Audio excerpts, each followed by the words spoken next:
नित्यं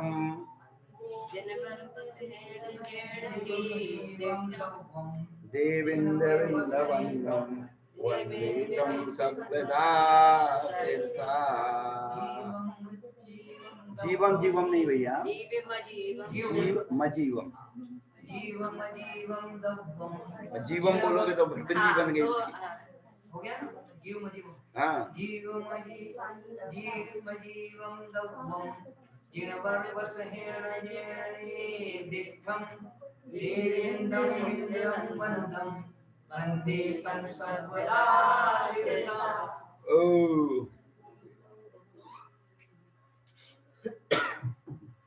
ये द्रव्य संग्रह नाम का ग्रंथ।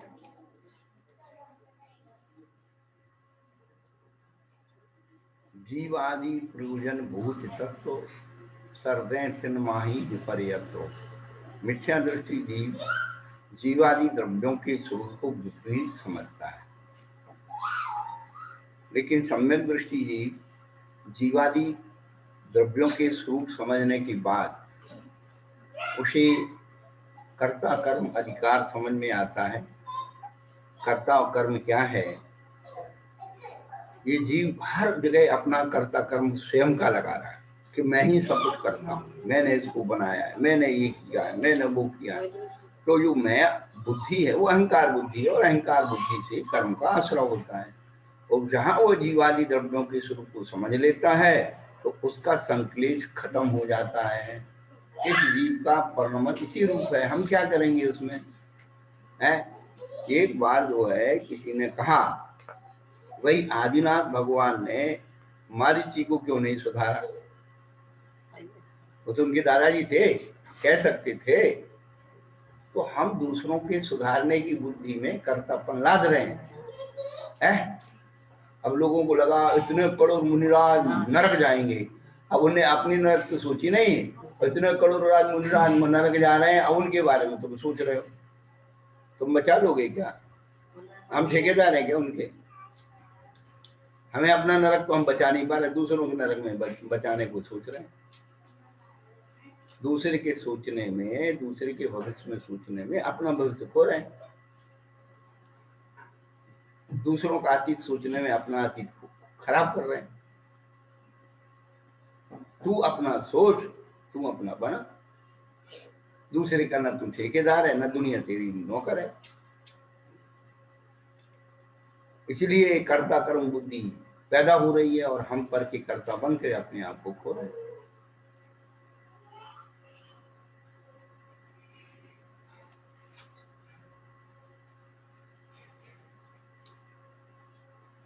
तो यहाँ पर जो है द्रव्य संग्रह में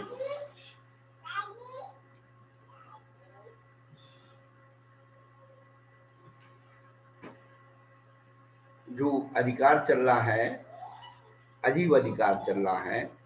जीव के 9 अधिकारों के द्वारा जीव की शक्ति को बताया गया कि जीव के अंदर आखिर क्या क्या है। हम लोगों को अब पता ही नहीं कि अपने अंदर क्या क्या है। अब यहाँ कुछ चीज रखकर कुछ भी नहीं हो और यहाँ देख रहे हैं, लिख देंगे यहाँ देखना मना है, फिर देखो तुम बड़ी। अब यहाँ एक आध बच्चे को बिठा दो ना कि अंदर नहीं जाना, अंदर नहीं जाना, अंदर यार कछु तो हो रहा है, नहीं दे है। हाँ, जैसे हमारे सोनू बाबू है, अब सब जने जाने तो हम हड़क लग जाती है कि हमें भी जाना चाहिए। अच्छा वो चले भी गए, चलो अपन किसी कारण नहीं, तो फिर अपन अलग से जुगाड़ लगाएंगे कि होएगा तो हम भी जाके दिखाएंगे कि देखो हम भी जाके आ। क्यों सर, अपन तो सामने बिल्कुल प्रत्यक्ष उदाहरण देते हैं। परोक्ष बुराई क्यों करना, प्रत्यक्ष बताओ ना।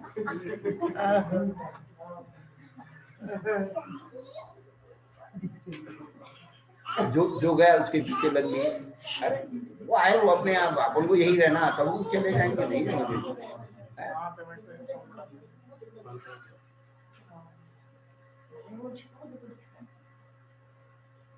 तो ये कर्ता कर्म बुद्धि है, इसको कैसे मारा जाए? सीधा गणित है। तो तुम भले घर के मुखिया बन जाओ, मैंने कमाया, मैंने किया, फलाना किया। जी अहंकार बुद्धि मारना है। एक सीधा सा सूत्र है भैया, इनकी पुण्य की नौकर, हम इनके पुण्य के नौकर हैं। इनका पुण्य था हमने किया, यदि इनका पुण्य नहीं होता तो इनको क्या बोलो। इतना सा सूत्र हमारे अतीत को भी बना देगा और भविष्य को भी बना देगा। और इसको नहीं समझा तो संकलित के सिवा कुछ नहीं पहुंचा। बस उसने मेरे साथ ये कर दिया था, उसने हमारे साथ ये कर देगा, वो ये कर रहा है, किया था, कर रहा है और करेगा। इन तीन चीज में दिमाग लगा रखे। और हम कुछ क्या कर सकते हैं वो हमारा कुछ पता नहीं होगा। कोटवर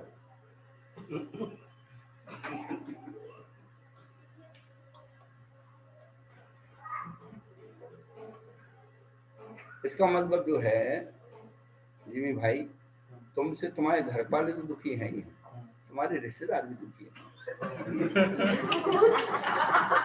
अब जी लग रहा है मेरे को, देखो अभी तो तुम्हें सोचते थे कि ये लोग जो है सब की बातें करते हैं। और महाराज जी मतलब अब ये बता कि अभी तो हमारे रिश्तेदार दुखी हैं, ऐसा नहीं हो कि जिनके संपर्क में अभी सब दुखी हो जाए। सभी हैं महाराज जी, कोई एक आध नहीं है। मतलब हमें तुम दुखी कर भी आए हो, पापा साइड वाले तो हमें तुम दुखी कर भी आए हो।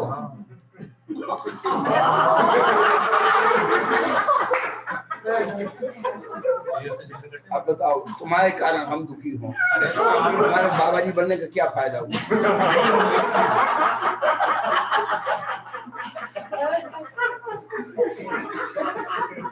तुम मेरे कारण जानोगे जब तो निराकरण निकलेगा महाराज जी।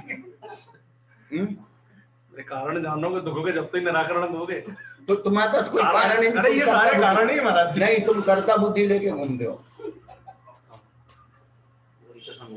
कि मौसी ये कर रही है, मौसी को ये नहीं करना चाहिए, दीदी ये कर रही है, दीदी को ये नहीं करना चाहिए, सबको सलाह सिंह बन रहे तुम, रायचंद।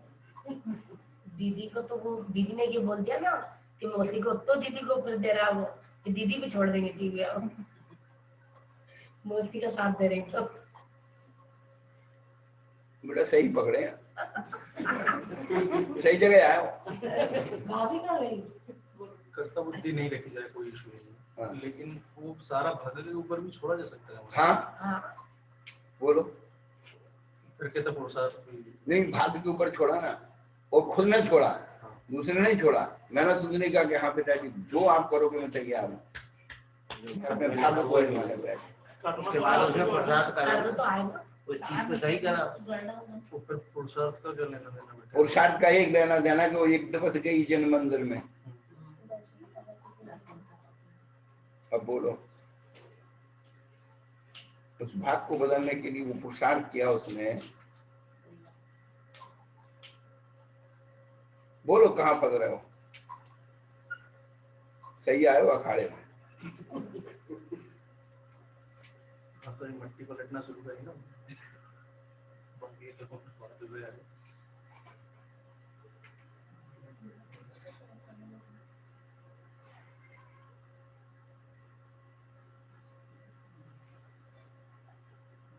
ये तो हुए महाराज जी, ये वाले पुरुषार्थ प्रैक्टिकल लाइफ में जो करते हैं, प्लानिंग भी बनाते हैं किसी काम की या कुछ तो दिमाग लगाना बंद कर दो। तो उससे ज्यादा प्लानिंग भविष्य के बारे में, वर्तमान खराब कर रहे हो, भविष्य की सोच कर। वो भी भाग में छोड़ दो काम। बिल्कुल बिल्कुल छोड़ो, आज के लिए करो।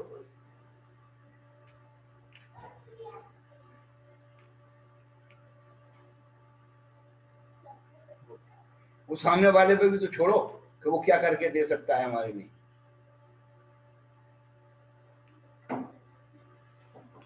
तुम जल्दी उठोगे तो तुम्हारे पापा सबसे पहले खुश होंगे, तुम जल्दी सोओगे तो सबसे पहले तुम्हारी घरवाली खुश होगी। बोलो, दो जनों को दो को लोग बड़ा महाराज जी नहीं, मैं आपको जो बता रहा हूँ कि तुम्हारे जल्दी सोने से कौन खुश होगा, जल्दी उठने से कौन खुश होगा।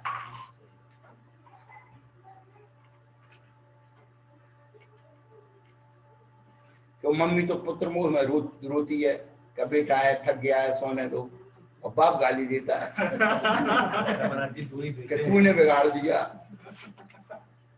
सुला के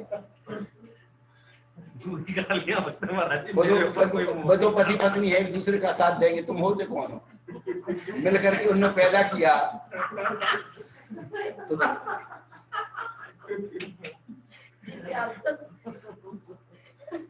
बेटा सही जगह आए हो। तो मैं बुराई मानने में कभी ऊपर नीचे नहीं हटता हूँ, गलत मना नहीं करता। हथियार डालो ना, डाल रहा हूँ महाराज जी, मैं क्यों मना कर रहा हूँ?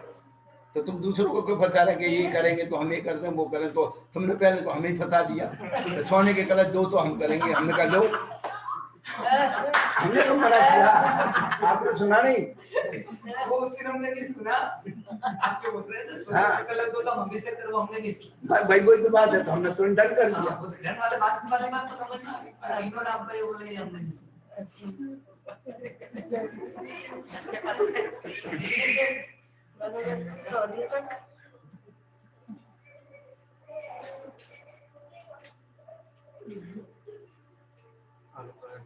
एक बार पूछे महाराज वो कहते हैं बच्चों को मनाने के लाए वो महाराज जी हाथ बात की है, आराम से तरफ कर लाना लीजिए। पड़ा। तुमने पूछा दुकान कर ली, खुद की बनी अभी नहीं करी, करना वाला थोड़ी देर में, थोड़े दिनों में पहले कर्जा वर्जा का करना पड़ेगा, बहुत कर जाओ महाराज, पहले व्यवस्था है मैंने यहाँ पे करके दोगे। महाराज जी बोलते नंगों से मांगेगा नंगे। नहीं, तुमने तो सही जगह मांगा, हमने मना किया हो तो बहुत। हमारे कुछ घर का लग रहा है क्या? या देना है कमा के?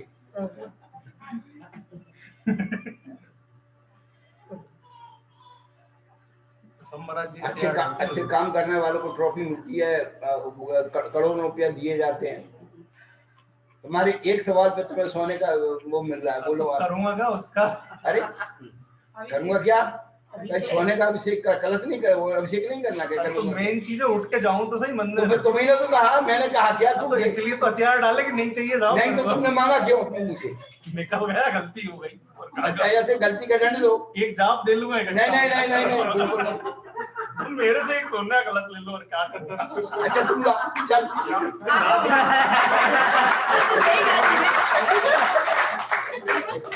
ना धन कर यही ला तब यही मंगा रहे थे, तू भी ले मंगा। ला दूंगा, नहीं ला दूंगा। अभी तो कम से कम महाराज जी कोई दूसरा तो करेगा। सोनीपत में वकील साहब और इतने टॉप के वकील हैं, माने उनकी बात, माने जजों का और वकील का बहुत डिस्टेंस होता है। जज कभी वकील को चाय नहीं पिलाता, लेकिन उसका इतना पुण्य है कि जज भी उसको बिठा के चाय पिलाता। और उसका पुण्य मैं बता रहा हूँ, एक दिन मैंने टीवी पे बोला था, पढ़ा लिखा आदमी वकील, पढ़ा ही लिखा होगा ना, कोई भंग तो होगा नहीं, और उसकी 3 पीढ़ी आज भी जिंदा है। अभी बूटा बाबा सुन रहे हैं सोनीपत वाले, श्रीपाल जी उसका नाम है। तो एक दिन जो है प्रवचन, वो रोज प्रवचन सुनने आता था, ऊपर से प्रवचन सुनने आया, मैं गद्दी पर बैठा था। अब उसे मैंने उससे कुछ कहा नहीं, और आकर के अपने आप आपसे अपने से बोलता, महाराज मेरे से कुछ चालाना भी नहीं दे सकता। तो मैंने कहा मैं मांग कब रहा हूँ। अपने से बोला, महाराज मेरे से कुछ चालाना नहीं दे सकता है। और मैंने आपसे आज तक कितने दिनों का, मैं तुमसे क्या, मैंने किसी से भी नहीं मांगे। अब एक क्या कहता है, थोड़ी बिल्कुल इतनी, मैंने 2 कदम पीछे हट करके लौट के आया। महाराज एक काम करो, 5 लाख दिला दो तो हम 2.5 लाख आपको दे देंगे। चालाना नहीं। अब वो मेरी शक्ल देख, आज ये क्या हो गया? बोले पहली तेला के सारा हूँ इधर।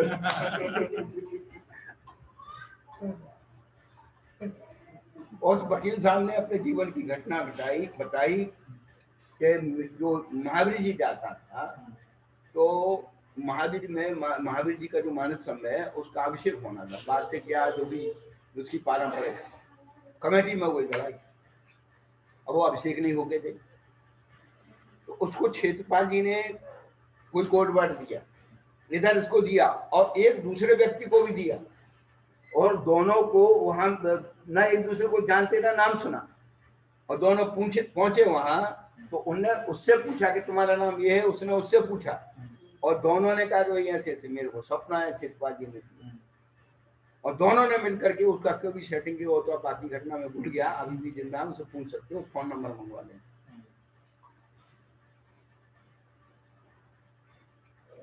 इसलिए मैं उस व्यक्ति का नाम दे रहा हूँ कि वो इतना प्रमाणित व्यक्ति है कि उसे दैविक शक्तियों में बरदान। वो व्यक्ति हथियार डाल गया कि बाबा जी हम तो हार गए, वो लेना नहीं देना नहीं कुछ नहीं।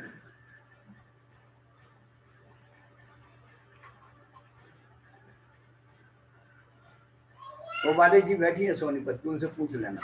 रामपाल जी भी बैठे हैं, रामपाल जी के मोहल्ले में रहते हैं बबीता। जुड़ गए उनके।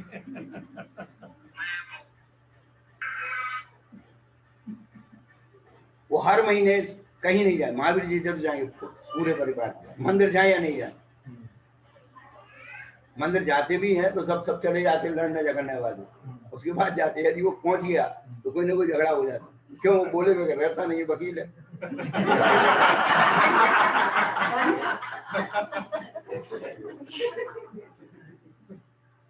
अब मैं अच्छा खासा अपना स्वाध्याय की तैयारी कर रहा, वो आकर के बोलता है मेरे से कोई एक पैसा नहीं दे सकता। मैंने कहा मांग कौन रहा है भाई? फिर लौट के आया कि मेरे को इतने लाख दिला दो, मैं इतने दे दूंगा। हार गए तो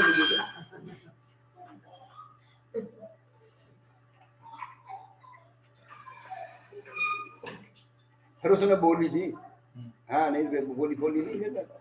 बोले यार अपन हार गए तो कुछ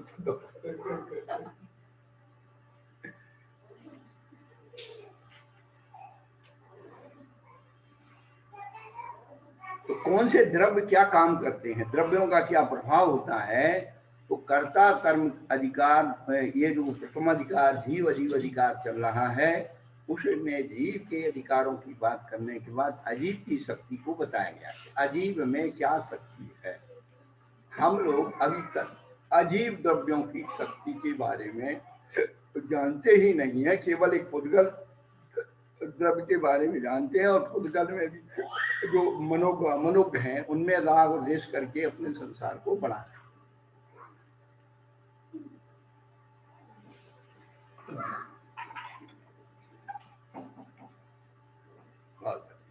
वही कहा सुना माफ करना, आगे आप दो आवाजी लोग हैं। बंटी भाई को पेन दे दो यार, वो उस तरफ जो है एक प्लास्टिक की डिब्बी वाला दे।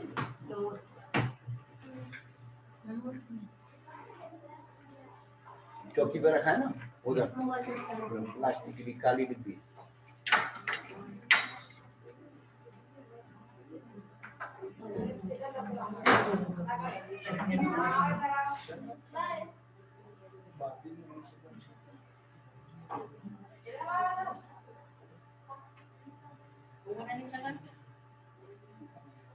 कल सुबह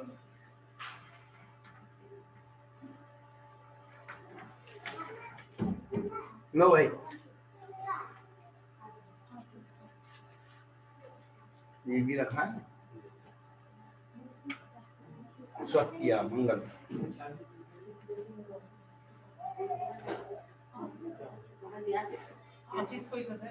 तो उसको देना है, वही उसका है। हम तो देखा वो हम तो समझे वही है।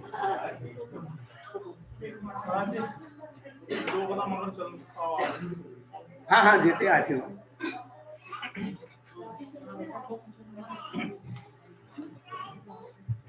अरे कौन कहाँ से आया?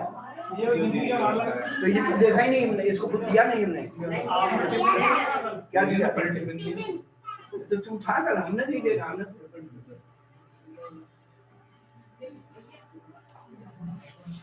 तुम जा रहे हो? दादी की दादी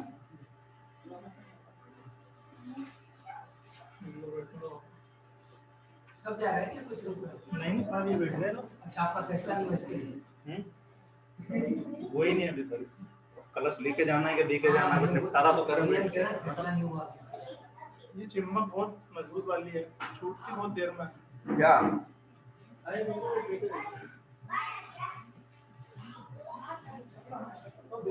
दो भाई, मम्मी पापा दो ही भाई। चार। हाँ दीदी का भी ये सब कुछ है।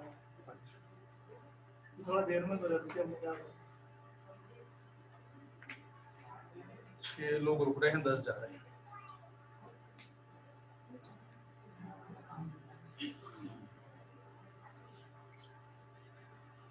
तो शिष्य ने एक यहाँ प्रश्न किया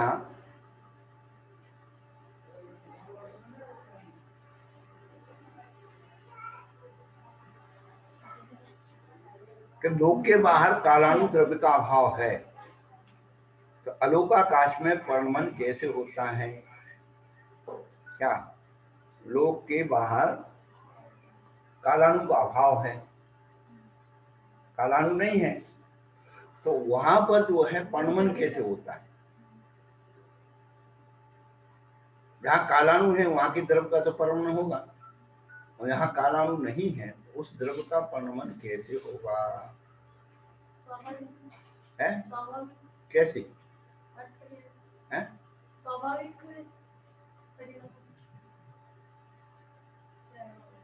अब बताओ।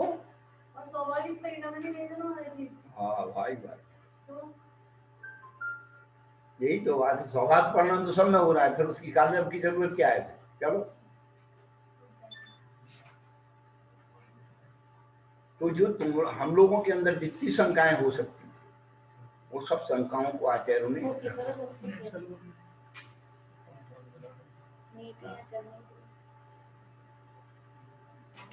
तो उत्तर बताया कि आकाश अखंड द्रव्य है, इसलिए जैसे चाक के एक कोने में डंडी की प्रेरणा से कुमार का सारा चक्का घूमने लगता है, अथवा जैसे स्पर्शेंद्री के विषय का प्रिय अनुभव एक अंग में करने से समस्त शरीर में सुख का अनुभव होता है, उसी प्रकार लोकाकाश में स्थित जो कालानु द्रव्य है वह आकाश के एक देश में स्थित है, तो अभी सर्व अखंड आकाश में परिणमन होता है।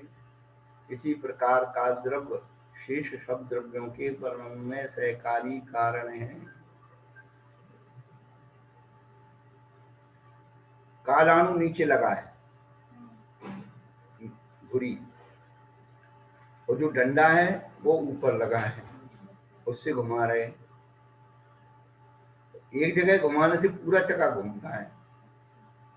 मतलब वो हो गया जैसे लोकाकाश के प्रदेश 8 प्रदेश जैसे जाके लोकाकाश के थ्रू ही है, तो मान लो उसको ऐसे मान लो कि उस जगह की वो दूरी हो गई, तो वहां से वो भी घूम रहा है, वो भी घूम रहा है। तार अखंड है, तार अखंड है, तो आर्गुमेंट उस तार को बजाने के लिए यहाँ वो जो है वाइब्रेट करता है, यहाँ उसको हिलाता है, तो पूरा तार हिलता है। पूरे तार में हिलाने के लिए नहीं जाता। आप यहाँ से टच करोगे तो वाइब्रेशन वहां तक चलते होते कालानु का वाइब्रेशन जाता है, उस वाइब्रेशन के परिणाम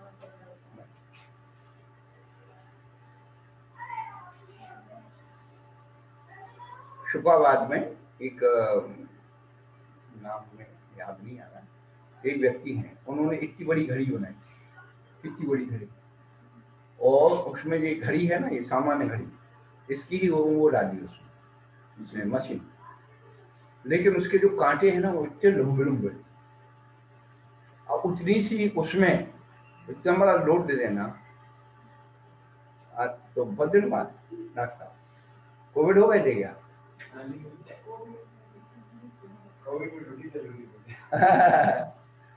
तो इतने बड़े बड़े कांटे वो घूमते, फिर उसको उन्होंने वो दिया, क्या बोलते हैं, लिम्का, ये जो बहुत ही गिनीज बुक, कि आपने इतनी छोटी मशीन में इतना बड़ा जो है आदमी डाल करके इतने बड़े बड़े कांटे घुमा दिए, और एक्यूरेट समझ दे रही है, ऐसे नहीं कि भाई वजन आ गया उसमें तो वो कैसे होगा।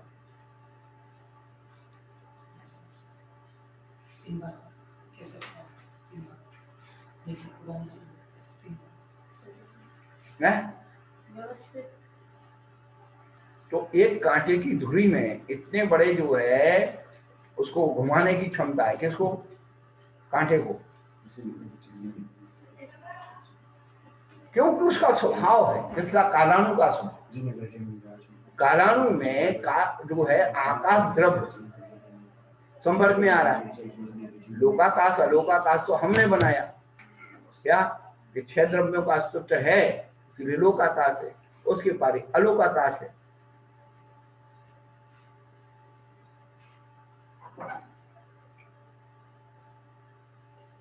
ये द्रव संग्रह ग्रंथ चल रहा है और किसी ने ये पूछा कि आलोक आकाश में काल द्रव नहीं है, तो वहां पर क्या हाँ क्या है फिर? काल द्रव का आकाश द्रव का परिणमन रुक जाएगा। यहाँ पर आचार्य उदाहरण दे रहे, काल द्रव का उदाहरण चके से दिया। एक नीचे की धुरी है वो निश्चय काल है। कौन सी गाथा है? ये काल द्रव की गाथा चल रही है, गाथा नंबर चल रही है 22।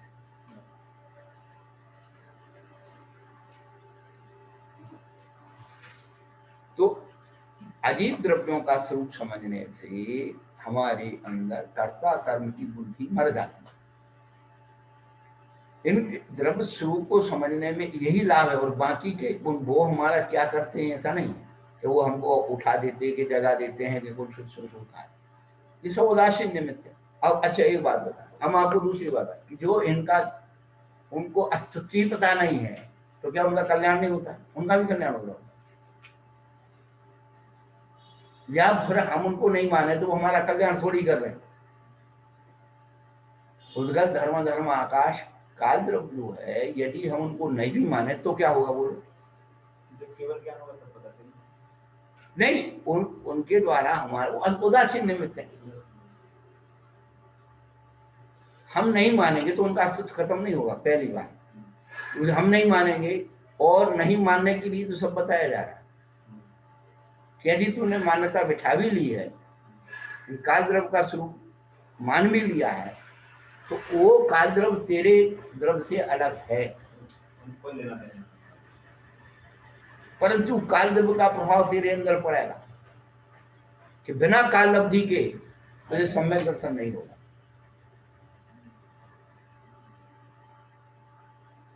पूज्यपाद आचार्य भगवान से प्रश्न किया कि जो अनादि मिथ्या दृष्टि है, उस जीव को सम्यक दर्शन कैसे मिलेगा? उन्होंने कहा काल लब्धि। इस काल लब्धि में उस जीव का स्वयं का पुरुषार्थ भी कहीं निमित्त बनेगा नहीं? काल लब्धि 3 प्रकार की है। एक काल निमित्तिक है, दूसरी कर्म निमित्त है, और तीसरी भाव निमित्त। भाव निमित्त तो काल निमित्त है वो पंच परावर्तन पर है। पंच परावर्तन में भी वो द्रव परावर्तन जो है, अर्ध पुद्गल परावर्तन का स्वरूप क्या है? धवल जी की चौथी पुस्तक में लिखा। द्रव्य परावर्तन के 2 भेद, कर्म पुद्गल परावर्तन, नो कर्म पुद्गल परावर्तन। तो इसमें जो द्रव्य परावर्तन में जो नौकर्म पुद्गल परावर्तन है, उसको उन्होंने कहा है कि जब इतना काल शेष है अर्ध पुद्गल परावर्तन में, नो कर्म पुद्गल परावर्तन काल शेष रहे, तब इस जीव की सम्यक दर्शन की योग्यता है। वो अपने आप आएगी। अब आएगी कैसे आएगी? अपन लौकिक उदाहरण से ही समस्या कि बच्ची के अंदर जब एमसी पीरियड शुरू हो जाता है, तभी उसके अंदर गर्भ धारण करने की योग्यता आता है। और वो एमसी पीरियड शुरू हो गया तो जरूरी तो नहीं है कि वो गर्भ धारण कर रहे, लेकिन बिना उसके वो गर्भ धारण नहीं कर सकते। अच्छा, 15 दिन का पीरियड निकल गया तो इसके चांसेस गए। तो उसका जो काल निर्धारित किया है वो उस रेशो में आना चाहिए। नहीं तो अगर वो किसी जीव का जो काल परिवर्तन से जो समय दर्शन होना है, हाँ, अगर वो समय चूक गया मान बस तो फिर उतना ही घूमना पड़ेगा उसको, वापस पूरी चक्कर लगा। बिल्कुल बिल्कुल, ये तो उसका नियम है। तो उस समय उसको फिर उतनी चक्र का इंतजार करना पड़ेगा ना। उस समय उसको निमित्त मिलेगा, निमित्त मिलेगा। उपयोग उसने किया तो ठीक, नहीं तो वो वापस वो पूरा चक्कर घूम जाएगा। बस सीधा गणित है। तो गुरुदेव यहाँ पे काल लब्धि इम्पोर्टेंट नहीं होगी, उसका पुरुषार्थ, उसका सजग रहना। अब तो अभी समझ में आएगी। दूसरी निमित्त की उन्होंने बताया कि सत्तागत जो कर्म की स्थिति है, जो हमने कोड़ा कोड़ी में बांध रखी, कितनी 70 कोड़ा कोड़ी, 30 कोड़ा कोड़ी, 20 कोड़ा कोड़ी, इसकी कोई गिनती नहीं। हाँ, करोड़ के कड़ा गुणा करो, कूड़ा कूड़ी है। तो वो कहते सारी कर्म प्रक्रियाओं को पहले आप अंततः कूड़ा कूड़ी करो, सत्तागत भी और आगे आने वाली बंधने वाली भी। ये दूसरे प्रकार की कालब्धि कर्म निमित्त। अब इस कर्म निमित्त कालब्धि को प्राप्त करने के लिए हमारे पास एक ही उपाय है, दान और पुण्य। कभी भी, इसीलिए देशना लब्धि नहीं।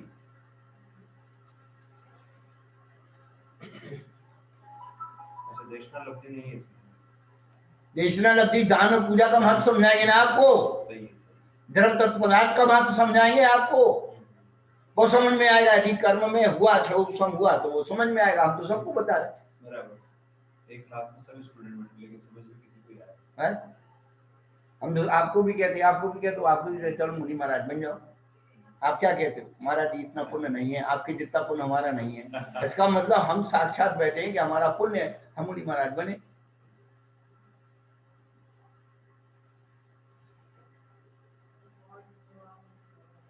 ये दूसरे प्रकार की कालब्धि। और तीसरे प्रकार की कालब्धि हमारे हाथ में नहीं थी, लेकिन ये मिल गई है, हम साक्षात देख। क्या? संगी पंचेंद्री पर्याप्त जागृत उपयोग है, ये तीसरे प्रकार की भव निमित्त। अब बताइए कि अब इस पर्याय में कौन सी कमी है? भैया हम मनुष्य भी हैं, संगी पंचेंद्री हैं, पहली बात यहाँ देख रहे हैं। दूसरी बात है, हम गरीब गुरबा नहीं है, दरिद्र नहीं है, दीन नहीं है, नीच कुली नहीं है, देश को जाति से शुद्ध हैं, सारी पात्रता हमारे पास, योग्यता सब कुछ है। उसके बाद भी परीक्षा नहीं दे कोई तो अब यही ये चीज यदि मालूम पड़ जाए किसी भी जीव को, उसी की भवितव्यता और उसी का सम्मत है। अपने आप को इम्पोर्टेंस बना लेना कि मैं, मेरा मनुष्य पर्याय है, ये मेरे बहुत पुण्य से मिली है, और पुण्य नाम की कोई चीज है, इस पुण्य को और अधिक बढ़ाया जा सकता है। मनुष्य पर्याय के आगे परमेश्वरी की पर्याय है, परमेश्वरी के आगे ही परमात्मा तत्व की पर्याय है।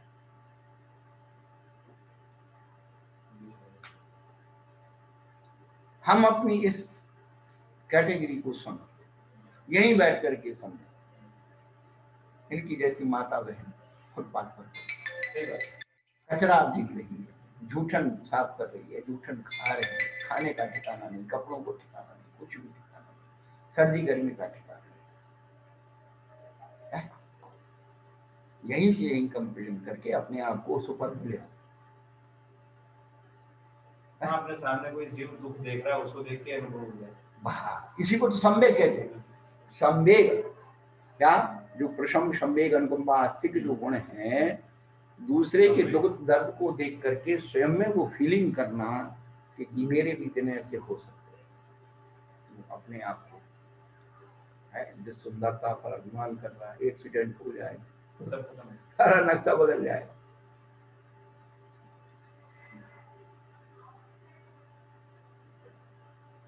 जितना जीव को अभिमान है, पुद्गल द्रव्य के कारण अभिमान, बाकी तो जीव को ज्ञानम पूजाम कुलम जातिम बल वृद्धिम तपो अष्टावासित मानता, जो पर की शक्ति को अपना मान रहा है, इसी को मद कहा जाता है। और यही मद सम्यक दर्शन का क्या मलिन करने वाला है, बाधक है।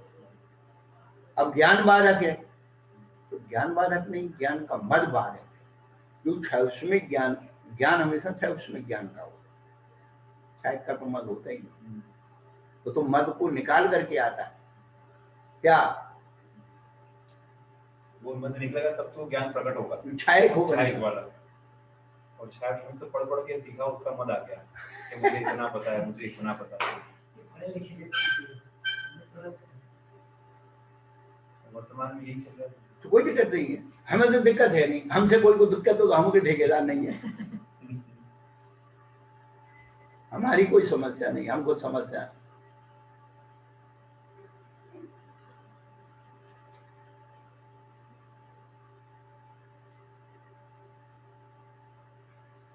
जो परद्रव्य के निमित्त से जो हमारे अंदर हम ज्ञान मत, पूजा मत, जाति मत, कुल मत, क्या है? तो पुद्गल परमाणु के पर्ण मत, 100 साल की है, जिसकी भी मान लीजिए कोई भी डिग्री हो, बस मैक्सिमम बस। आज अगर मनुष्य की आयुष्य अगर लगभग देखी जाए 100 साल से ज्यादा किसी की बस नहीं। बस बस 100 बस। साल के बाद आपका नया लेवल शुरू हो जाएगा, उसमें आपको पता नहीं आप क्या क्या बन के आओगे। वो 100 साल भी पूरे कहाँ है, अब हाँ, 50 तो निकल गए हैं। हाँ नहीं मतलब किसी का भी जैसे मत है, मान लिया जाए एक राजा के घर में पुत्र उत्पन्न हुआ, बस। किसी बड़े पॉलिटिशियन के घर में, बस वो ज्यादा 100 साल कर ज्यादा देगा। से ज्यादा 100 साल की है उसकी वैलिडिटी, बस।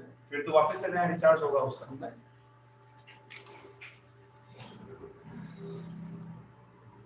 जैसे अभी मेरे पास जो पदवी है डॉक्टर की, उसकी वैलिडिटी तब तक है, हर 10 साल में रिन्यूअल करवाना पड़ता बस है। बस बस कल को गवर्नमेंट कोई गाइडलाइन नहीं बनाते बस तो उसकी भी वैलिडिटी खत्म। बस। आगे समझ में सही पकड़े।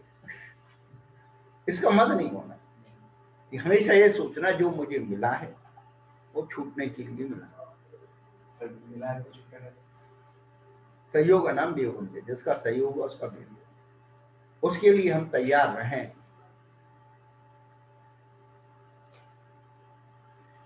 सहयोग के वियोग को हमेशा तैयार रहें, कोई सम्यक दृष्टि। क्या जो मिला है वो जाएगा। बस उस जाने पर फिर वो, और कैसे जाए। अभी 2-3 दिन पहले उसमें जब पढ़ते रहते हैं तो एक बुढ़िया रोज मंदिर जाती है और हीरा लेके जाती है, भगवान के सामने जैसे आप लोग दीपक लेके जाते हो वैसे घुमाया और रख करके ले आए। तो वो रोज हीरा को भगवान के सामने ऐसे घुमाती थी और रख के थैली में अपने घर आ जाती थी। तो एक दिन वो एक नवयुवक रोज देखता था कि यार ये बुढ़िया इतना बढ़िया चीज ले जाती है। तो एक दिन उसने कहा कि अम्मा जी ये भी लो। जैसे उसने मुंह से कहा और बुढ़िया ने उसे लेके था। रात भर सोचा यार इतनी कीमती चीज उसने दे कैसे। दूसरे दिन वो लेके गया, उसे वापस किया। बुढ़ी अम्मा ने कहा कि बेटा वापस क्यों कर रहा है? बोले कि नहीं, हमें हीरा नहीं चाहिए, हमें वो परिणाम चाहिए जिस परिणाम से आपने इसको त्याग किया। जो त्याग की अनुभूति है उसको वो चाहिए। कोई मांगने वाला था नहीं आज तक, उसको अनुभूति हुई नहीं कि आपने जिस भाव से उस चीज को त्याग किया वो अनुभूति।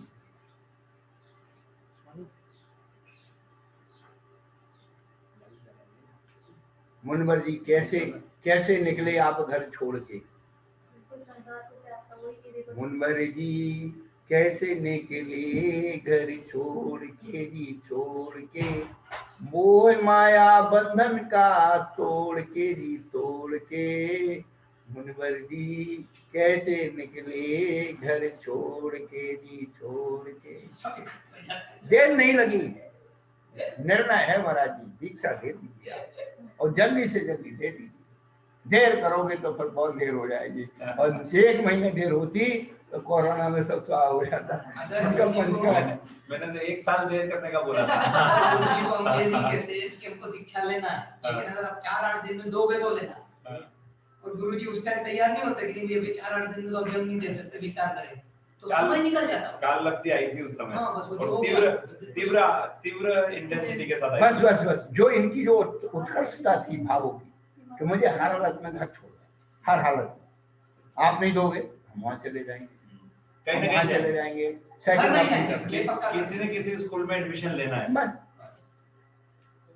अब उसका रिजल्ट हम भी देखते कि यार ये हमारा कोई ये स्वार्थ नहीं था। हम तो उस समय माइक में हमने यही बोला कि यदि आचार्य श्री आज भी कहते कि हम दीक्षा देते, हम चार्टर्ड प्रोनाउंसिएशन को भी डालते, घंटे भर में पहुंच जाएंगे। तो मुझे अपनी आत्मा का कल्याण तो कर, मेरा उसमें क्या स्वार्थ है? उस समय जो भाव बने उसका पता नहीं कब आगे पीछे क्या हो क्या नहीं। वही बात वही हो रही ना कि अगर एक समय सबसे निकल बड़ी गया। बात आपको मैं बताऊं, गुरुजी की बात बीच में बोल रहा हूं, क्षमा करता हूं। सबसे बड़ी बात मैं ये बताना चाहता हूं कि गुरुजी मेरा वहां इंतजार नहीं कर रहे ऐसे व्यक्ति ने मेरा घर में आ गया, मतलब उसके पहले इनको कोई बात नहीं मालूम कि मैं मिलने आया कि कुछ न कुछ जैसे योग संयोग एक नॉर्मल है, तो योग संयोग जैसे कोई व्यक्ति अपना इंतजार नहीं कर रहा, वो मतलब आज तक वो घटना कभी दिल से जाती है। तो वो जो कालावधि है जीव का अनादिकाल से, जरूरी कि आप इधर पैदा हो गए, हम उधर पैदा हैं, हमको एक जाकर मिल जाए, कहीं ना कहीं ये अनादिकाल के जो है व्यवस्था बनी हुई है, कुछ न कुछ पुराना संबंध कहीं ना कहीं। अब यहाँ का जीव मेरे क्षेत्र में उत्पन्न हो गया, तुम्हारा जीव वाद्य क्षेत्र में पहुंच गया, हवा का समाज मिल गया था, है। होता है ना विदेशों में, जो पढ़ लिख करके पहुंच गए, दूसरा आदमी भी वो दोनों साथी थे, उसने दूसरे कॉलेज से किया, उसने दूसरे कॉलेज से किया, और वहां मिल गए, अरे यार अपन वो उस कॉलेज में पढ़े थे, तुम वही हो गया, हाँ हाँ वही, अरे यार क्या बात है। तो यही तो जीव कहाँ से कहाँ कोई पैदा हो रहा है, कहाँ से कहाँ जा रहे हैं, और फिर वो जो है सब चल रहा है, और आज से नहीं चल रहा, अनादिकाल अनादिकाल से चल रहा है, क्योंकि अभी यहाँ घूम रहे हैं, अनादिकाल से घूम रहे हैं। अच्छा ये बताओ, दिवाली क्यों मनाते हैं? निर्वाण, क्या किसका निर्माण? भगवान महावीर की। क्यों? वो हमारे नाना जी थे कि दादाजी थे, ताऊ थे, बताइए आप। सही बात हैं? है। और क्या दे के गए हमें? कुछ नहीं देखे गए और थोक और गए कि हमारी पूजा करना, नहीं वैसे खर्चा और दे के गए। मैं तो हमेशा ये चिंतन करता हूँ कि लोग दिवाली में नए कपड़े पहनते हैं, लेकिन लोगों को रोना चाहिए दिवाली के दिन कि जो तीर्थंकर हमारे थे वो दिवाली पे हमको छोड़ के चले गए। भगवान महावीर दिवाली के जब आज से 25 उसको तो त्योहार कहाँ, उत्सव कहाँ, नहीं मतलब रोना क्यों? वर्तमान में जिस तरीके से क्यों रोना? आपका बच्चा अच्छे नंबरों से पास हो जाए और आपसे बड़ा डॉक्टर बन जाए, आप मुझे छोड़ के चला जाए विदेश में, नहीं लगी जाए, तो फिर क्या के लिए पढ़ाया काय के लिए? नहीं अब नहीं, हम अपने आपसे ही प्रश्न कर रहे हैं कि आपका बच्चा आपसे भी अच्छी डिग्री प्राप्त कर ले और ऊंचे उस पर पहुंच जाए, तो आपको खुशी होगी क्या दुख होगा? खुशी तो होगी, लेकिन गुरुदेव इसका प्रमोशन ऐसा हो जाए कि पता चल जाए कि अब ये कभी माँ बाप के पास नहीं आएगा तो फिर आप इसको पढ़ाना नहीं। चलो नहीं फिर इसको पढ़ाना नहीं कि ये पढ़ गया तो फिर यही तो मज है। नहीं मतलब सांसारिक दृष्टि, सांसारिक, वही तो सांसारिक दृष्टि बता रहे हैं। नहीं मतलब जो वर्तमान में जिस तरीके से नहीं ये बताओ फिर पढ़ाया क्यों तुमने? बच्ची को बड़ी करते हो, किस लिए करते हो? कि बड़ी हो गई तो जा, अब रोती है। मतलब मेरा जो गुरुदेव मेरा आशय इधर तीनों बंदनियां है। वर्तमान में दीपावली में मनाने का जिस तरीके का पैटर्न है वो पैटर्न नहीं उसका रीजन यही है। हाँ। कि अभी मान लो तुम्हारा सबसे ज्यादा खुशी और दुख किसमें होता है कि भारत और जो है पाकिस्तान का ये क्रिकेट मैच हो जाए। आप क्रिकेट के कोई खिलाड़ी नहीं है, कोई आप प्लेयर नहीं है, उससे कोई पैसा नहीं मिलने वाला, उससे आपको कुछ मिलने वाला नहीं है, लेकिन बैठे बैठे देख रहे हो। और जैसे ही जो है आपका भारत जीता और आपने पटाखे फोड़े, मिठाइयाँ बांटी है, और हार गया तो मातम बन गया, टीवी फोड़ दी, टीवी ने हरवा दिया। खाना पीना छूट जाता है। धर्मेंद्र जी बता रहे थे कि सबसे पहले हमारे गांव में डॉक्टर साहब ही डॉक्टर बन के निकले, पढ़े लिखे, पहला बच्चा। तो गांव के लोगों को बड़ी खुशी हुई, मिठाई बटी, घर भर मिठाई बटी, बैंड बजाए। अब ये देखिए आपकी फीलिंग आपको कह रहे कि पूरे गांव के बच्चे तो आप थे नहीं, लेकिन गांव के एक सदस्य, गांव के लोगों ने आपको माना, तो गांव के लोगों को इस बात की खुशी हुई कि मेरे गांव का बच्चा कम से कम पढ़ लिख करके डॉक्टर तो बना। ऐसे ही महावीर भगवान, हम लोग सब एक ही गांव से आए थे, उसका नाम निगोल, एक ही परिवार थे, सब एक ही थे वहाँ जो आज इकट्ठे हुए हैं। हाँ, अब यहाँ आकर के अपन बिछड़ गए थे, मेले में सब अलग अलग। बस अब जो है अपने ही उसका कुंडवा का व्यक्ति मोक्ष चला गया, तो खुशी इस बात की है कि जिस कार्य को हम नहीं कर पाए उस कार्य को उन्होंने करके दिखाया, वो हमारे आदर्श बन गए। कि जो काम, अरे यार कर्म कैसे नाश हो, या कोई कर ही नहीं सकता है, फलाना नहीं कर, उन्होंने सिद्ध करके दिखा दिया कि ये भी व्यवस्था है। उनके नाम सब जाने जा रहे हैं ना। नहीं लेकिन मेरा ये था आशय कि वर्तमान में जिस तरीके से दीपावली को मनाया जा रहा है उससे फिर वही बात याद, वो जर मत पहुंचो, हम तो दिवाली, हम उसको क्यों वर्तमान में क्या अतीत काल में चले जाओ, किस तरीके से मनाया जाता, उस समय भी वही था, इस समय पैटर्न बदलता है। नहीं, जिस दिन भगवान महावीर को निर्वाण हुआ तो उस दिन जो दीपावली का जो मेन जो है, मतलब भगवान का जो कुंड में अग्नि संस्कार भगवान के नख और केशों का जो इंद्रों के द्वारा किया गया और फिर उनकी पूजा की गई केवल मोक्ष कल्याण की, तो आज तो उसका उल्टा ही हो रहा है। हम उसकी बात करें, हम एक बात बोले, आज जो हो रहा है कल वो भी नहीं रहेगा। बिल्कुल खत्म हो जाएगा। उसको याद रखने के लिए किसी न किसी तरीके से चलना पड़ेगा। समाधि को उत्सव का हाँ, समाधि को क्यों का रोना चाहिए ना, नहीं, हमारे रोना गुरु में- चले गए, हमारे मतलब रोने गुरु का चले मतलब गए, कि इतना तो वही चीज है कि उसके पीछे उद्देश्य का उत्सव कहा कि जिस कठिन कार्य को हम नहीं कर पा रहे वो कार्य ही नहीं करते। जन्म जरा मृत्यु तीनों का नाश ये तीनों दुख है, दुख। रोग है, जैसे रोग का, और उसकी हम पूजा कर रहे हैं, मृत्यु की पूजा कर रहे हैं, जन्म की पूजा कर रहे हैं, जरा की पूजा कर रहे हैं। आप एनिवर्सरी मना रहे, 100 साल हो गए, शताब्दी वर्ष मना रहे हो, तो जरा हो गई, गिन रहे हैं और गिन रहे हैं। 25, 50, 75 उसका तो विशेष फंक्शन रखा जाता है। हाँ, तो वही चीज है ना।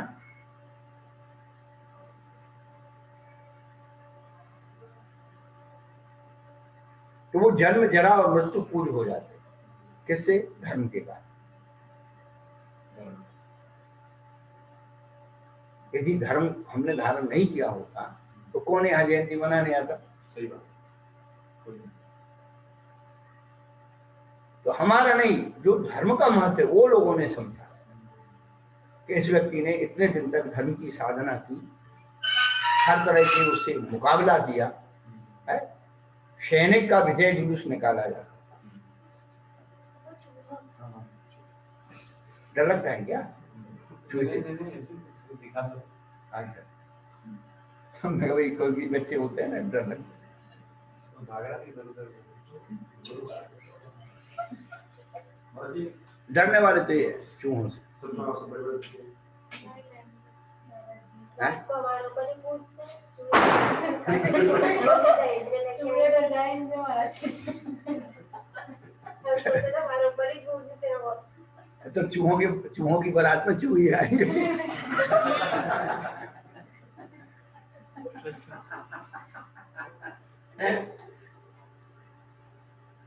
वो भी अपने कुछ सगे संबंधी हो गए पुराने। बस यही मंदिर में होगा, मंदिर नहीं, मंदिर के चूहे बने। कोई ना कोई पंचायत में रहे होंगे, मंदिर का माल खाया होगा, बन गए मंदिर का माल खाने के लिए। इस क्षेत्र में अभी जो चूहे घूम रहे हैं, हाँ, तो वो कहीं ना कहीं कोई बिल्कुल संबंध पुराना रहा ही बिल्कुल होगा। बिल्कुल वही सही चीज है।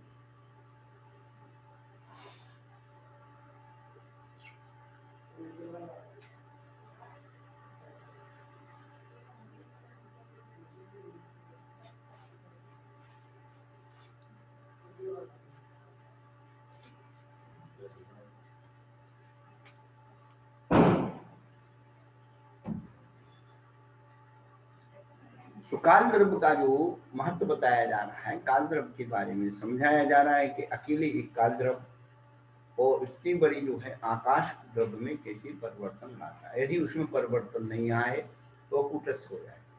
तो अभी हम वो बता रहे थे कि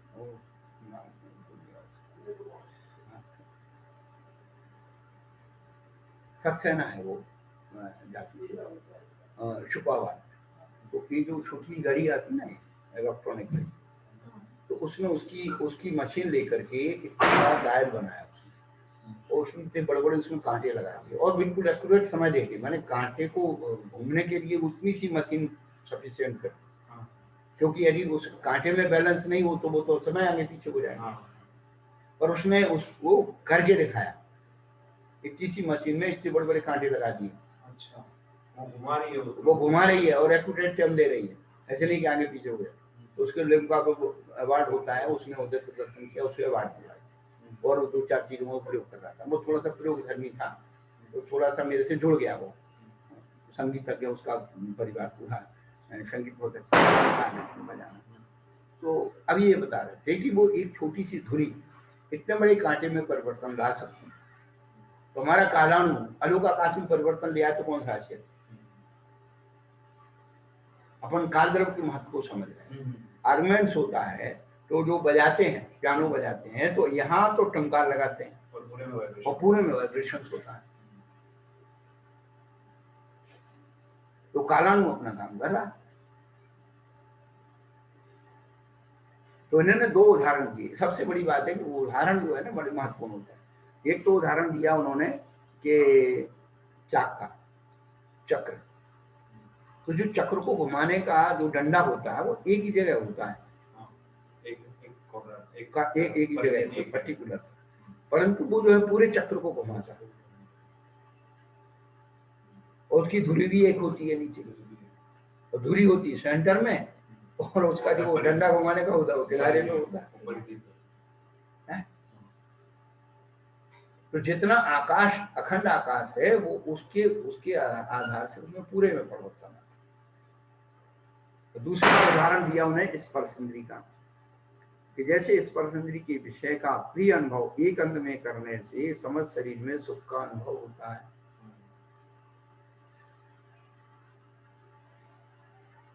दुख का भी अनुभव, सुख का एक देश घटा लो, एक ही जगह जब पैर में कुछ भी चीज स्पर्श हुई तो पूरे शरीर में ऐसा झंझनी फैल गई है। करंट जो है एक ही पॉइंट पर लगता है, करंट का पॉइंट तो इतना ही है, लेकिन पूरे शरीर में बन बन बन बन झंझनाहट आती है। एक दृष्टांत से बहुत सारी चीज समझ। हाँ, फीलिंग, मतलब जो फर्स्ट उदाहरण दिया ना उसको बिल्कुल पुष्ट करने के लिए कि हाँ ऐसे नहीं तो ऐसे सबको ये चीज। हाँ, अब बच्चे ने तो चका घूमर देखा नहीं, बाहर का चक्का देखा नहीं, हाँ। ठीक है टीवी में देख लिया बात अलग है, लेकिन ये तो उसकी फीलिंग का है। ये तो अपना मतलब अभी बच्चे सुई लगवाने में क्यों डरते हैं? लगता तो मतलब एक पॉइंट पर है, लेकिन पूरे शरीर में उसका अनुभव करते हैं वो। और जो तत्वज्ञानी हो जाते हैं उनका अनुभव केवल उतने ही पॉइंट में होता है, ये ध्यान रखना। तो वाइब्रेशंस है। हाँ, या भी आपने बोला तो मुझे लग रहा है याद आया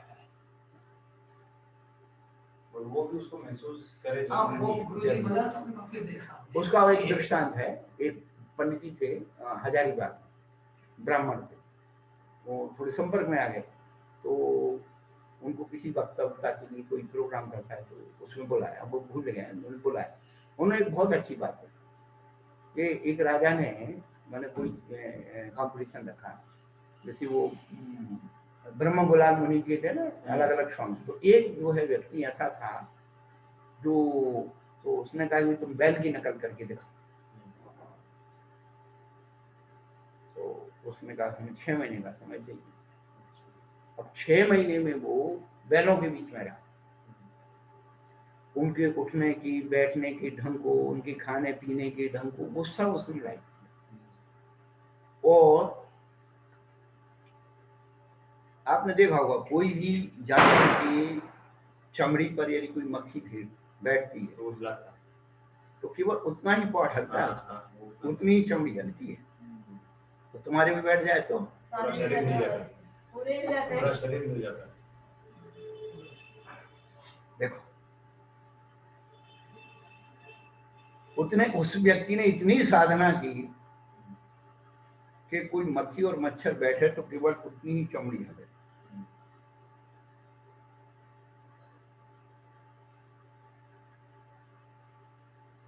जो बॉडी बिल्डर होते हैं ना, वो हर हिस्से को फुलाते हैं। हाँ, उनके हर मसल से अलग अलग वो कॉन्ट्रैक्ट करवाते हैं। हाँ,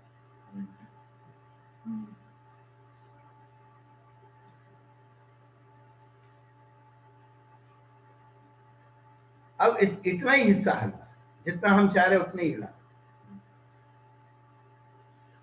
तत्वज्ञानी लोग वो पूरे शरीर में की स्पर्शा को वहां केंद्रित कर।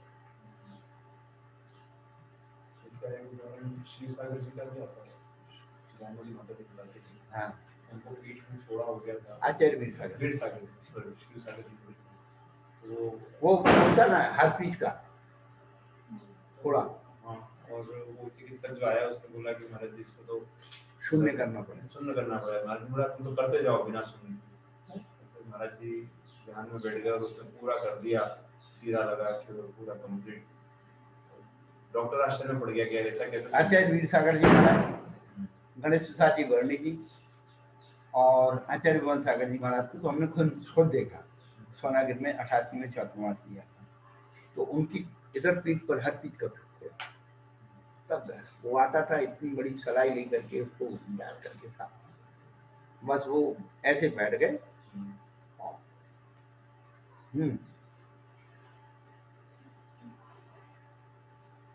हम स्वयं सामने रह करके और उसका जो है करवाते थे। गजब का आदमी। एक दिन मैं पूछा, उन्होंने पूरे सोनागिर की पहाड़ की यात्रा इतना पूरा होने के बावजूद भी कभी भी नहीं, डेली डेली चंद्रपुर तक जाना। एक दिन सवेरे पानी गिर गया, नहीं जा पाए।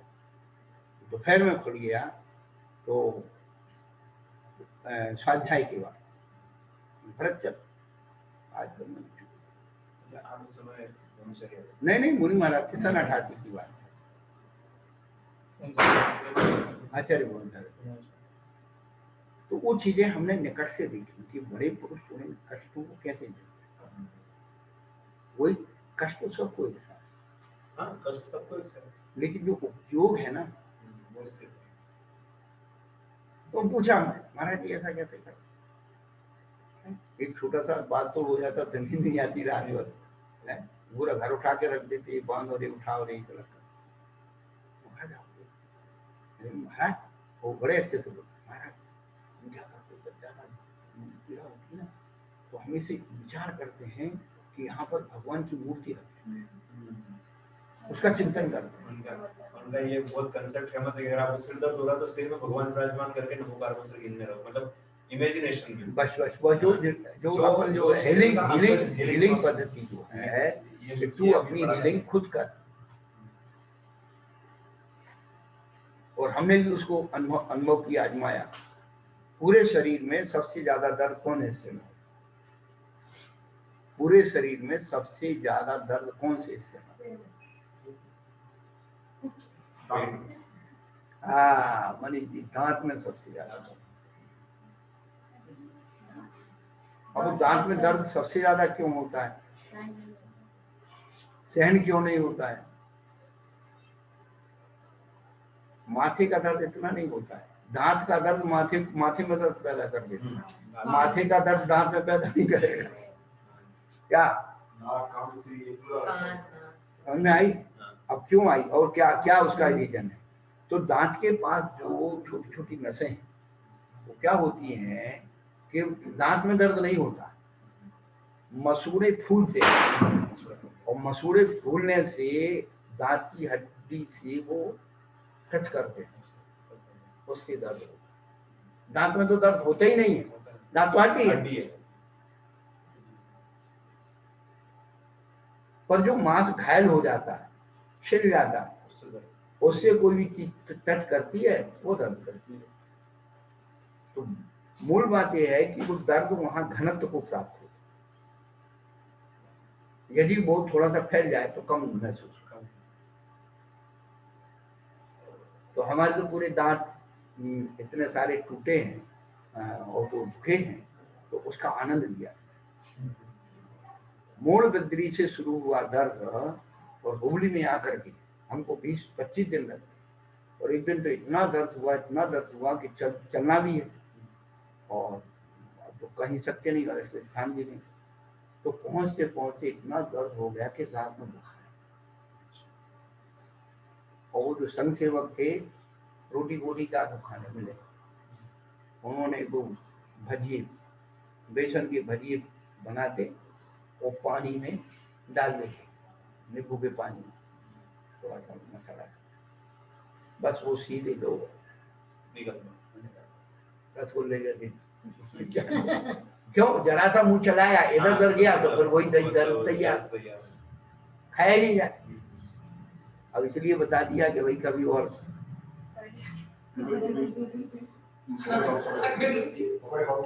अच्छा दांत और बचे। अब तो हमें तो दाढ़ दुख रही और तुम कह रहे महाराज जो है लड्डू खाओ, रोटी खाओ, पराठे खाओ, पूरी खाओ। अब पहले तब ना खाओ है, पानी पीने में तो दांत में दर्द आ जाता है।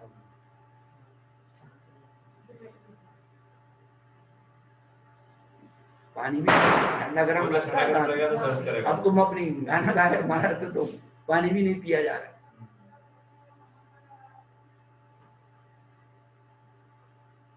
तो हमने इसको देखा। सबसे पहले हमने उधर क्या बोलते हैं सोनीपत में 2001 का चक्रवात किया और डाल दुखी, क्या भयंकर डाल दुखी, आहार करते करते ऐसा लगे माथा फट गया। तुरंत लेकर के आए और कमरे में ले गए और लेटने के बाद 45 नंबर का था और माथे को ऐसे पकड़े ये तो फटा जा बस। हाँ, और डॉक्टर साहब जो वेदना समुद्रघात है ना, वो हमने अपने जीवन में अनुभव किया। वेदना समुद्रघात तो माने आप देख लो कि वो पढ़ते ही और 1-2 मिनट लगे होंगे और जैसे कोई थोड़ा फूट जाता है ना, एकदम शांति आ जाती, पता ही नहीं लगा कि दर्द है। उसके बाद एक 2015 में फिरोजाबाद पहुंचे, वो आईसीयू चल रहा था, तो हुआ ये शाम को हमारे चले गए आदित्य सागर, अनमोल सागर जी, उनको हो गया। अब वो स्वाध्याय कर रहे थे, वो उसी समय आंखें थोड़ी इधर की उधर हो गई, उनका भी हमें लग गया आईसीयू। अब शाम के 8 बजे तक, गर्मी के दिन थे, तो बाहर बैठे और आराम से, और ये काम करते करते करते आंखें उनको ऐसे मिट गई और 9 बजे धीरे धीरे दर्द शुरू हो गया। 9:30 पौने 10 तक तो वो अपना रंग दिखाने लगा जैसे किसी ने मिर्ची डाल दी हो आंखों में। अब विचार करें कि यार बताओ, अब हमने सोची अभी किसी को बुलाते हैं तो वही कि पहले तो वो सुनेगा कि महाराज को दर्द हो रहा है, तो पहले हमारे पास आएगा, आधा घंटा उसको लग जाएगा, फिर वो डॉक्टर के पास जाएगा। अब हर डॉक्टर तो तैयार बैठा नहीं है, वो सोचेगा भाई क्या है कैसे है। दूसरा कारण देखा, तो तीसरा कारण हमने फिर सोचा, हमने कहा डॉक्टर आ भी गया और उसने ड्रॉप डाल भी दी और फिर ठीक नहीं हुई तो बेटा तुम क्या करो। हम वहां पहुंचे रिजल्ट पर, हमने कहा नहीं अब डॉक्टर को नहीं दिया, मैं किसी को सूचना नहीं। हमने कहा देखना इसकी दर्द में कितनी ताकत है, दर्द को देखना है कि दर्द में कितनी ताकत और हम में कितनी ताकत। आज इनको अब वो पहले लेटे लेटे कुछ पढ़ते रहे, लेकिन वो बहुत बढ़ गया एहसास होता। अब बढ़ गया तो तखत पर बैठ करके और ऐसे हाथ घुटनों में हाथ फंसा के दबा है। अब वो क्या हम है तो कोई नहीं, और हम क्या हमें से कोई नहीं, हम कहा तू कर ले जो कुछ करना है। और इतना भयंकर वही दर्द जैसे दाढ़ का हुआ, वही दर्द चरम सीमा पर। और 11 सवा 11 बजे होंगे, अब घड़ी तो कुछ आंखों से दिख ही नहीं रहा था और दर्द में खत्म हो गया और अपने आप नींद हो गई और सवेरा हो गया, पता नहीं भाई। दर्द धीरे धीरे धीरे धीरे कम होता है, लेकिन हमने जो उस वेदना समुद्रघात का दर्द देखा तो एक साथ ही किया। इसलिए किसी भी चीज को उसमें दर्द उत्पन्न हो तो जो अपन प्रोग्राम करते हैं ना, ये मलहम लगा लो, ये दवाई लगा लो, ये फलाना कर लो, तो हमने उस समय अनुभव किया कि हमारे जो गुरु लोग थे वो स्वर्ग उत्पन्न चरम सीमा पर पहुंचा। और जिस दिन तुमने चरम सुख को चरम दुख को कर लिया, फिर बीच के तो सब एक से। अभी भी हर व्यक्ति के जीवन का एक स्वाद आज भी बैठा। कोई चीज आपने जीवन में ऐसी खाई बचपन में किसी भी चीज में, वो स्वाद आज भी बैठा है, उसकी कंपैरिजन में आज तक दूसरा स्वाद पैदा नहीं, जो सबसे अच्छा होगा आज तक का। वो स्वाद बार बार हर जगह ढूंढते लेकिन स्वाद वो मिलती नहीं है, उसका कॉम्पिटिटर अभी तक कोई आया नहीं है। हाँ, वो हमारा जीवन का चरम सुख। जैसे महिला है ना, इनसे पूछ लो, आज तक कोई महिला नहीं कहेगी मैंने आज तक अपने मन की साड़ी पहनी और एंड हो गया।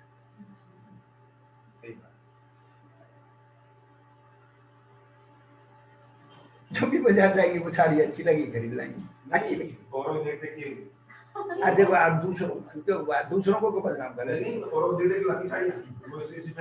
भैया तो उनका लगता है कुछ, तुम्हारे जाते इसलिए तुम दुख हो रहा।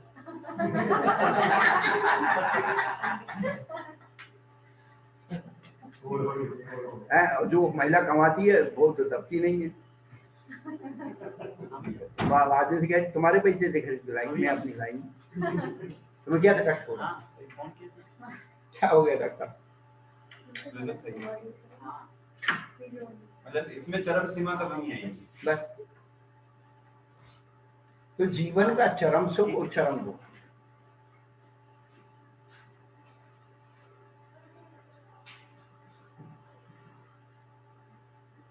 महाराज जी हमारे पास तो पैसे आते जो भी हमारे हो जाते हमारे पास आते, देखा जब तो कमाने में नहीं जाते।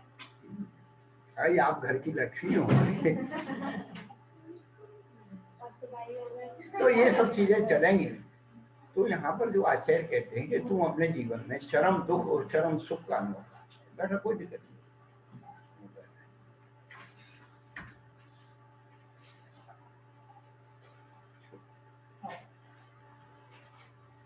चरम दुख और चरम सुख, वही व्यक्ति अतीतता को पा सकता है।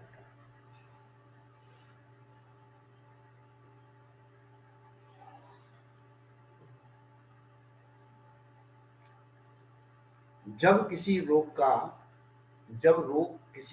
प्रतिकार सामने हो, जब किसी रोग का प्रतिकार सामने हो तो रोग की पीड़ा असहनीय हो जाए। जब जिसका इलाज नहीं होगा तो उसका इलाज होगा तो उसको, जब किसी रोग का इलाज सामने हो तो रोग की पीड़ा असहनीय हो जाती। बड़ा सूक्ष्म कोटेशन है।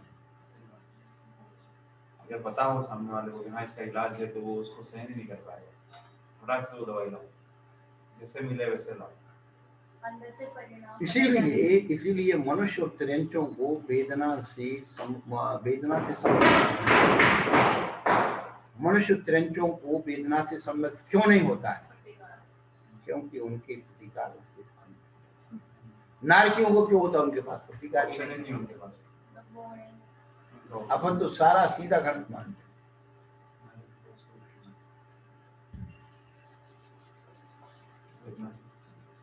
देवों को देवृद्धि देख करके सम्यक दर्शन हो जाए। लोग जो कहते ना देवों का आवरणवाद करते कि देव कुछ नहीं कर सकते तुम्हारा, हम कहते देवों से सम्यक उत्पन्न होता।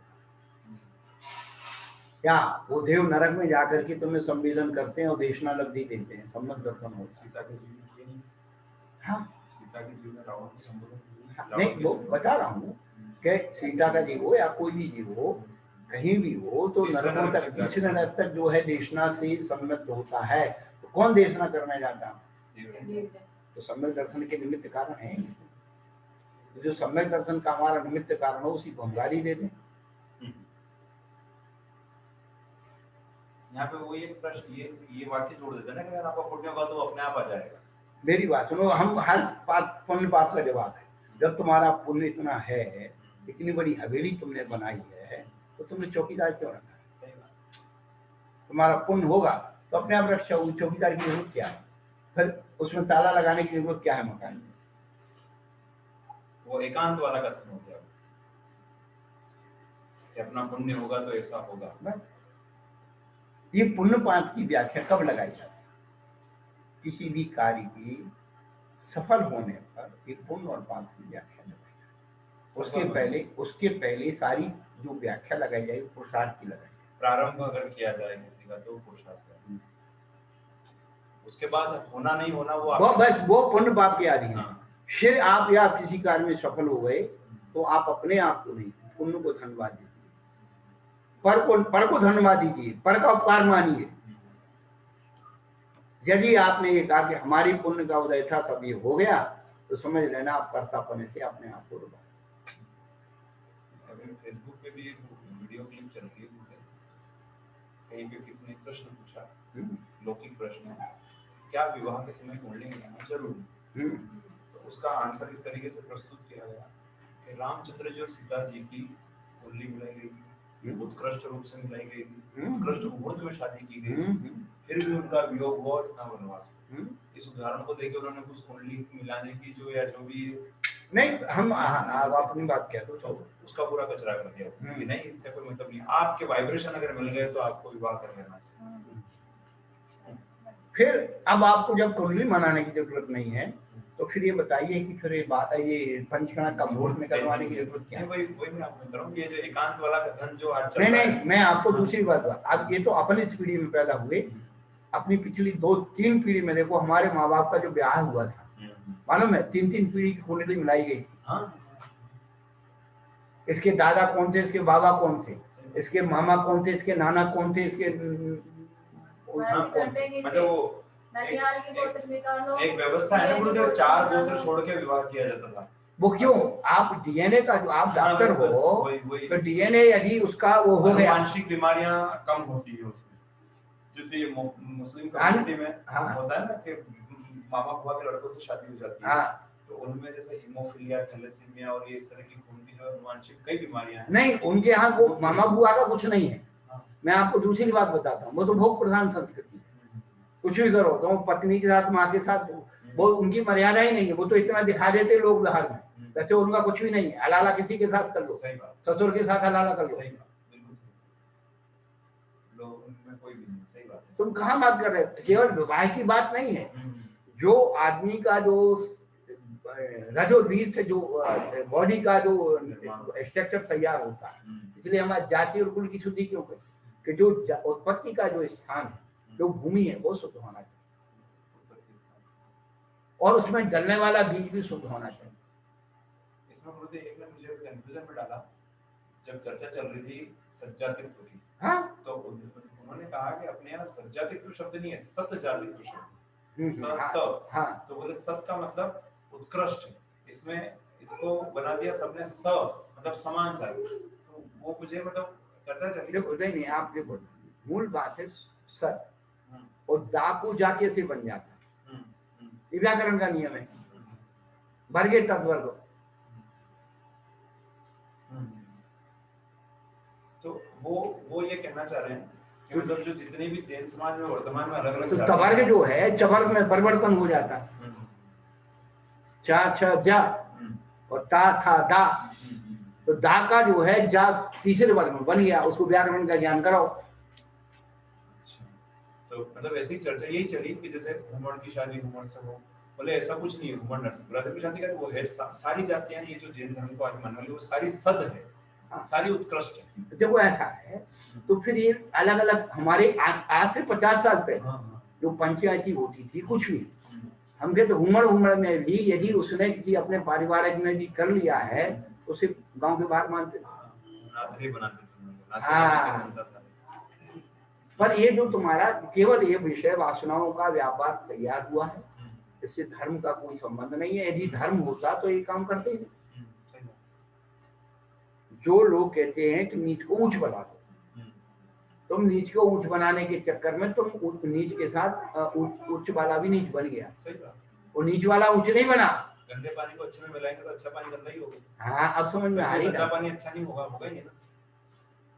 और यहाँ पे धर्म दृष्टि से देखना, लोक व्यवहार में तो इसका निषेध तो लोक व्यवहार में क्या करेगा, आप हीन ना समझें, दृष्टि से ना देखें, बस उसका बहिष्कार ना करें, वो साधन अत्याचार ना करें, अत्याचार ना जो एक हो रहा है ना, उसको लात मार दी, उसको पारितोषिक बराबर नहीं दिया, उस तरह से उसको सम्मान नहीं दिया, वो अलग है। धर्म दृष्टि और वो दोनों अलग चीज है। लोक व्यवहार हमारे यहाँ तो माने चंडाल को भी देव कहा, सम्यक दर्शन धारण कर लिया, बस।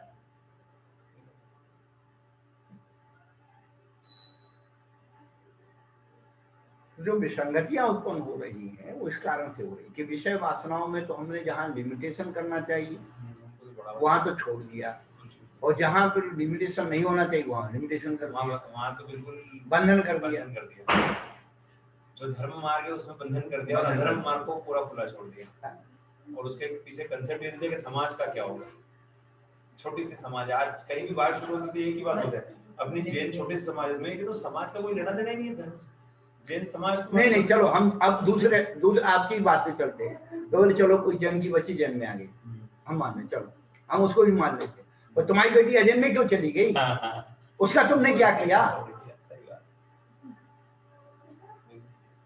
वो क्यों गई? तुम्हारी कमजोरी के कारण गई। सबसे ज्यादा जैन बच्चियों भ्रष्ट हुई, क्यों? स्वतंत्रता और गुरु लोगों की और हवा मिल गई। कोई दिक्कत नहीं है, कोई अनापत्ति प्रमाण पत्र मिल बस पहले तो घर का ही था, फिर समाज का था, फिर धर्म का था, फिर धर्म रजिस्टर्ड हो गया ना गुरुदेव। है। लेकिन आज ना परिवार रहा।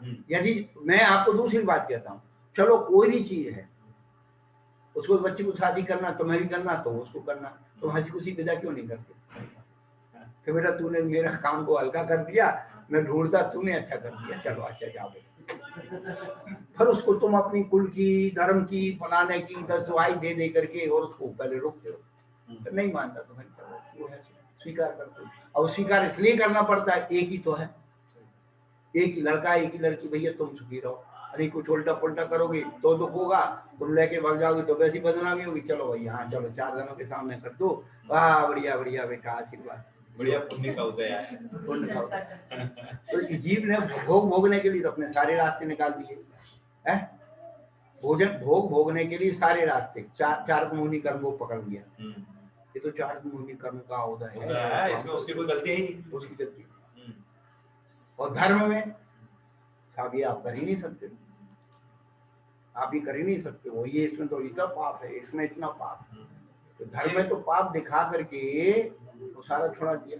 भरत जी ये भी सेंटेंस बहुत सी बार बोलते हैं कि अरे ये तो इनका चारित्र मुनि कर्म का उदय था, इसलिए इनसे ऐसा हुआ। हाँ तो इसमें उस व्यक्ति की बिल्कुल भी गलती नहीं मानी जाए, बस नहीं मानी वर्तमान नहीं। मैं वही पूछना चाह रहा हूँ कि क्या चारित्र मुनि कर्म का उदय आया तब आपने ये किया, लेकिन उस समय आपका प्रेजेंस ऑफ माइंड कहाँ था? यदि तुम्हारे जीवन में धर्म का वाइब्रेशन होता तो वो चारित्र मुनि आपको रोकता, आपका चारित्र मुनि आपको रोकता।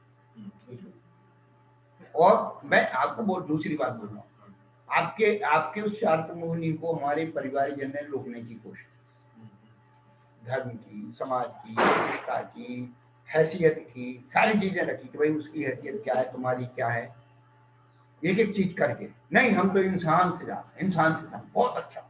मैंने सबसे पहले डाला कि इससे अच्छा इंसान संसार में कोई हो ही नहीं सकता जिसको हमने पसंद।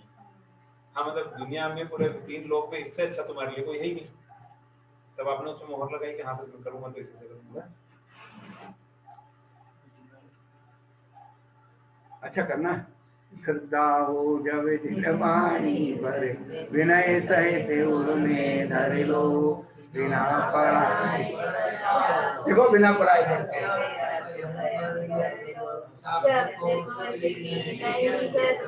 समझाने की नहीं जरूरत।